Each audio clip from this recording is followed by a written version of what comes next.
शंकरं शंकराचार्यं केशवं बादरायणं सूत्रभाष्यकृतौ वन्दे भगवन्तौ पुनः पुनः। ईश्वरो गुरुरात्मेति मूर्तिभेद विभागिने व्योमवद्व्याप्तदेहाय दक्षिणामूर्तये नमः। ओम शांति शांति शांति। यैरिमे गुरुभिः पूर्वं पदवाक्य प्रमाणतः व्याख्याताः सर्ववेदान्तास्तान् नित्यं प्रणतोस्म्यहम् तान् नित्यं प्रणतोस्म्यहम्। बोलिए शंकराचार्य भगवान की, दक्षिणामूर्ति भगवान की, काशी विश्वनाथ भगवान की, अन्नपूर्णा माता की, काल भैरव भगवान की। हर हर हर हर महादेव महादेव महादेव। प्रातस्मरणीय ब्रह्मलीन पूज्य इस दक्षिणामूर्ति के संस्थापक एवं उसके संरक्षक संपोषक जो ये परंपरा है, सभी महापुरुषों को नमन करते हुए यहाँ पर विराजमान हमारे परम प्रेमास्पद स्वामी मधुसूदनानंद गिरि जी महाराज एवं आचार्य नवराज जी महाराज एवं अन्य संत वृंद भक्तगण भक्त विद्यार्थियों, जैसा कि आपको विदित है कि आज भगवान आदि गुरु शंकराचार्य जी की जयंती है। 1232 वर्ष हो गए हैं। ये 1233वां शुरू होगा। अब ये जिज्ञासा होगी कब भगवान का प्रादुर्भाव हुआ, तो बहुत सा विवाद है, लेकिन बहुत से महापुरुषों ने मिलकर जो विचार किया वो 788 ईस्वी में प्रादुर्भाव हुआ। केरल प्रांत है और उसमें एक कालटी गांव है, पूर्णा नदी के किनारे बसा हुआ है, वहाँ भगवान का प्रादुर्भाव हुआ। अब भगवान शंकराचार्य भगवान शंकर के अवतार हैं। भगवान का अवतार का कोई प्रयोजन होता, बड़ा भारी प्रयोजन है। प्रयोजन यही था, जब द्वापर समाप्त हुआ, कलयुग आया, कलयुग ने अपना प्रभाव जनाया, बौद्धों और जैनों का प्रचार प्रसार हुआ, वहाँ वेदों की निंदा हुई, यज्ञों का खंडन हुआ, वैदिक पूजा पद्धति का ह्रास हुआ। उस समय भगवान शंकराचार्य का अवतार हुआ। बौद्धों का ही बोलबाला था। अब कैसे हुआ? उनके पिता का नाम शिवगुरु, माता का नाम आर्यम्बा था।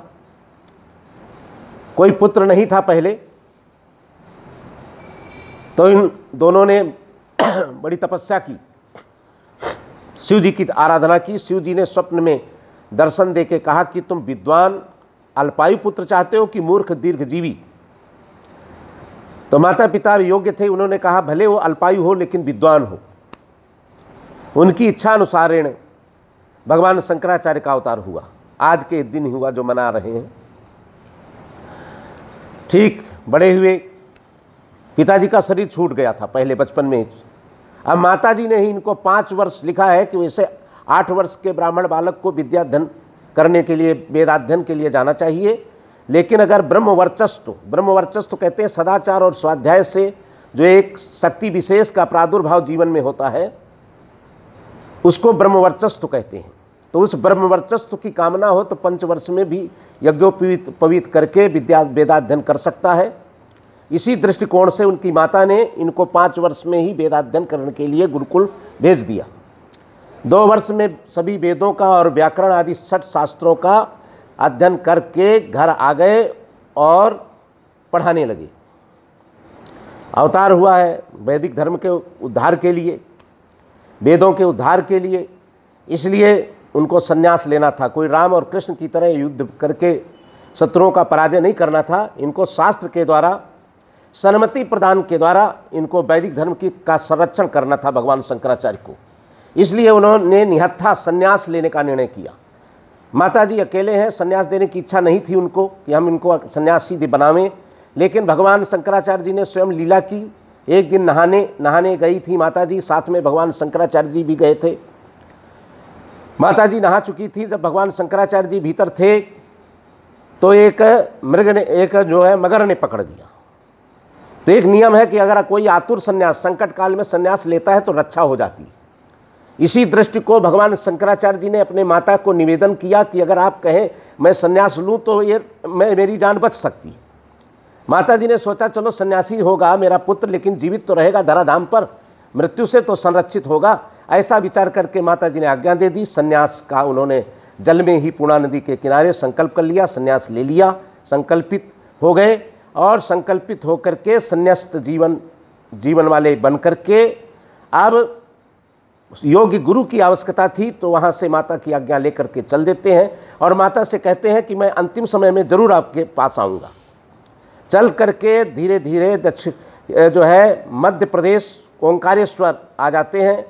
वहाँ पर कहते हैं कि जो है पतंजलि जी के अवतार मानते थे गोविंद पादाचार्य जी को, वो वहाँ रह रहे थे गुफा में। और उन्होंने व्यास जी के मुख से सुन रखा था कि जो एक बहुत बड़ी जलराशि से इस मेरी गुफा की रक्षा करेगा, वो जो है व्यास जी के जो ब्रह्म सूत्र हैं उन पर भाष्य लिखने के योग्य होगा। तो आगे देखो क्या लीला होती है। वहीं पर गुरु जी को भगवत गोविंद पादाचार्य जी को गुरु बनाया, वेदाध्ययन करने लगे, विद्याध्ययन करने लगे। वेदाध्ययन तो कर ही चुके थे, वेदांत का विचार करने लगे। वेदांत अथा तो ब्रह्म जिज्ञासा आदि विचार करने लगे। वेदों का समन्वय किसमें है, तात्पर्य किसमें है, इस प्रकार विचार करते करते एक दिन बाढ़ आई नर्मदा में। अब सब गुफा में पानी घुसने लगा तेज से। अब इन्होंने भगवान शंकराचार्य जी ने जो है घड़ा रख दिया, सारा जल उसी में समा गया। गुरु जी को निश्चय हो गया कि ये भगवान यही जो है ब्रह्मसूत्र पर भाष्य लिख सकते हैं और ये कोई साधारण प्रतिभा नहीं है। चलो ठीक है, पता चल गया उनकी महिमा का। उन्होंने संपूर्ण वेदांत का अध्ययन किया, तात्पर्य का अध्ययन किया। इसके बाद वो काशी आते हैं पैदल चल करके। यहाँ की कथा आपको मालूम ही है, बहुतों को मालूम होगी कि रास्ते में एक भगवान शंकर ही स्वपच माने एक चांडाल का रूप धारण करके आ रहे थे। इधर भगवान शंकराचार्य जी जा रहे थे, तो लौकिक परंपरा लोक दृष्टि से अपवित्र थे भगवान शंकर, क्योंकि एक चांडाल के रूप में थे और ये नहा धो करके जा रहे थे। तो लौकिक दृष्टि से अपवित्र का स्पर्श नहीं करना चाहिए, अपवित्र से दूर रहना चाहिए। तो भगवान लौकिक दृष्टि से भगवान शंकराचार्य जी ने उनसे कहा कि आप जरा रास्ता दे दें मेरे को। लेकिन जब कहा तो वो तो शंकर थे, उनको भी अपना एक बहाने से दर्शन देना था। जब भगवान शंकराचार्य जी ने कहा कि मुझे रास्ता दे दीजिए, तो भगवान शंकर बोलने लगे कि किसको बोल रहे हो, तुम्हारा भी पांच भौतिक शरीर, मेरा भी पांच भौतिक शरीर है, तुम्हारे अंदर भी एक आत्मा, हमारे अंदर भी एक आत्मा है। और जब आप इस सन्यासी हो के इस रहस्य को जानते हो, तो मेरे को अलग करने के लिए क्यों कह रहे हो। जब ऐसा शंकर ने कहा तो भगवान शंकराचार्य और भी बड़ा शास्त्रार्थ हुआ। भगवान ने समझ गए कोई एक सामान्य प्रतिभा नहीं है, ये भगवान शंकर ही है। और मुझे भगवान शंकराचार्य जी ने कहा मेरे को दर्शन दो, तो दर्शन दिया। क्यों ये ऐसा रूप दिखा रहे हो, तो भगवान ने शंकर ने उन्हें दर्शन दिया। बोलो आदि भगवान शंकर भगवान की। और दर्शन प्राप्त करके अब वहाँ से जो है फिर भगवान जो है सक्षम है, शंकर के अवतार ही हैं भगवान शंकराचार्य।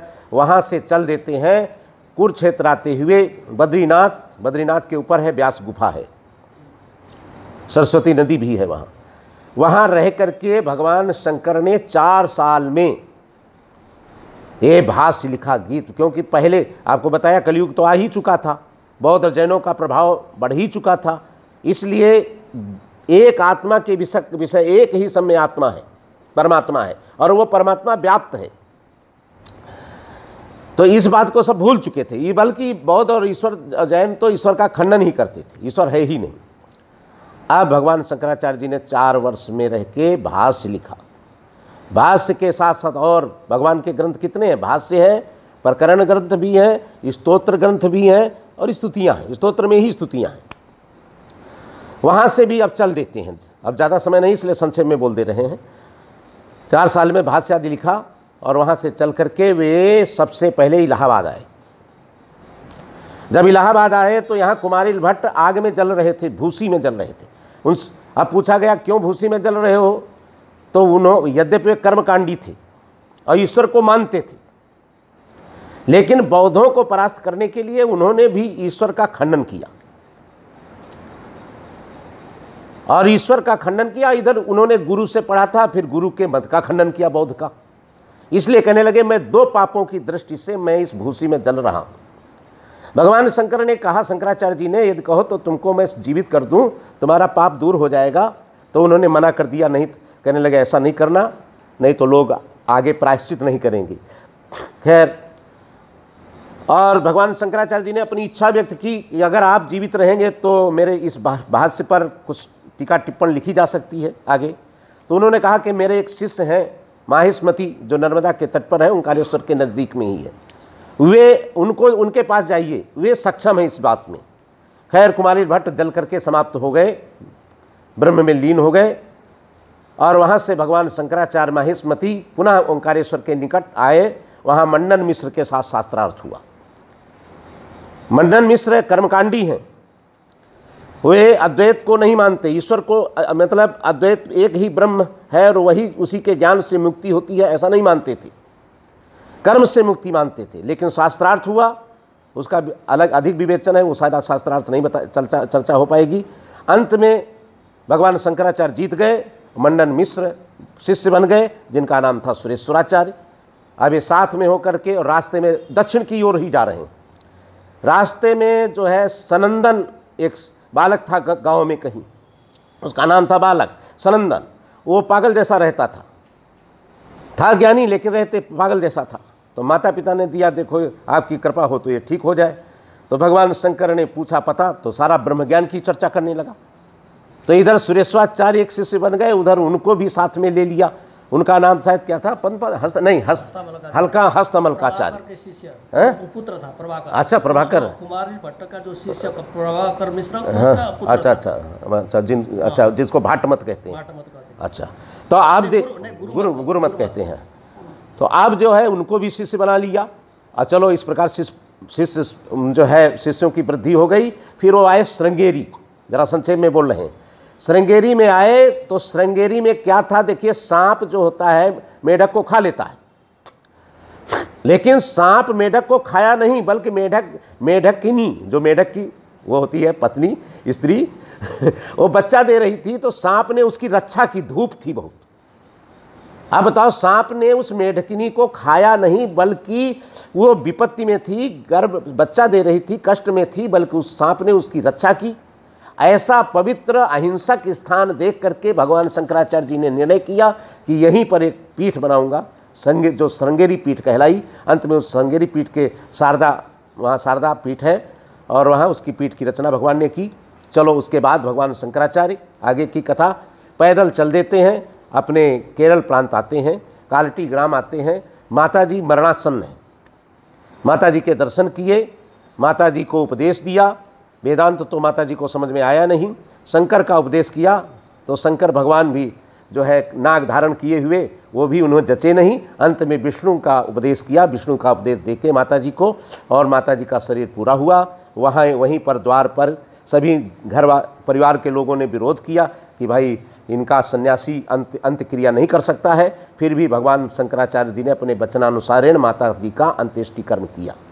बोलिए शंकराचार्य भगवान की जय हो। अब उनका सारा कार्य हो गया, और कार्य होने के बाद फिर भगवान, अब अंतर ध्यान होना है। अच्छा, इसी बीच में एक और कथा है। ये सब आयु तो उनकी 16 वर्ष हो गई थी, लेकिन व्यास जी के भी दर्शन हुए थे। ये जो अधिक वायु जो बढ़ गई ना, तो 16 वर्ष आयु व्यास जी ने दे दी थी। जब उन्होंने उस पर भाष्य जो लिखा था वो सुनाया व्यास जी को, तो व्यास जी बड़े खुश हो गए, और खुश होकर के 16 वर्ष की आयु दी थी, और बढ़ा दिया। नहीं तो 16 वर्ष की आयु थी, 16 बढ़ गए तो कितने वर्ष हो गए, 32 वर्ष हो गए। इस प्रकार ये सारा कार्य किया, हिंदू वैदिक धर्म की स्थापना की जगह जगह घूम करके, और अंत में शरीर को त्यागने के लिए पुनः दक्षिण से फिर उत्तर आ गए। कहाँ पर, केदार। तो कहाँ, केदारनाथ। फिर वहाँ पर जो है कहते हैं कि हमने तो, जो वो प्रेती जी ने पुस्तक लिखी है, तो उन्होंने तो कहा कि वहीं शरीर त्यागा, वहीं ब्रह्मलीन हुए, वहीं उनकी समाधि बनी है। उसमें तो ये वो लिखते हैं। और बहुत लोग कहते हैं नहीं, वहाँ से वो ऊपर चले गए, वो उपलब्ध है ना, केदारनाथ तो उपलब्ध है। हाँ, समाधि है यद्यपि। और तो इस प्रकार वे उनको जो है ब्रह्मलीन हो गए, ब्रह्म थे ही और ब्रह्म में ही समा गए। बोलो आद्य गुरु शंकराचार्य भगवान की। हर हर महादेव। ओम पूर्णमदः पूर्णमिदं पूर्णात् पूर्णमुदच्यते पूर्णस्य पूर्णमादाय पूर्णमेवावशिष्यते। ओम शांति शांति शांति।